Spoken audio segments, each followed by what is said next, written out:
না ফিরে তাহলে আগামী দিনে আরো বৃহত্তর আন্দোলনের জন্য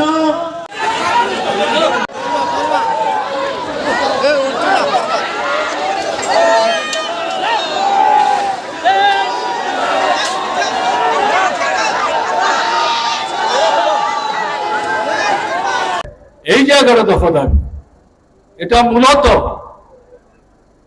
গরিব কৃষক, মাঝারি কৃষক, ক্ষেত মজুর, দিন মজুর, শ্রমজীবী অংশের মানুষ, বেকার ছেলে মেয়ে, উপজাতি, তপশিলি, ওবিসি, সংখ্যালঘু এবং ছোট মাঝারি যারা ব্যবসায়ী, এরাই হচ্ছেন আমাদের দেশের জনগণের 80 থেকে 85% মানুষ। বর্তমান পরিস্থিতিতে তারা যে জ্বলন্ত অর্থনৈতিক সামাজিক সমস্যার সম্মুখীন, এরকম 11টা দাবি বাছাই করে আন্দোলন সংগঠিত করার ডাক দিয়েছে। সবচেয়ে বেশি কাজ বছরের সময় এইভাবে ক্ষেত মজুরদের অধিকার।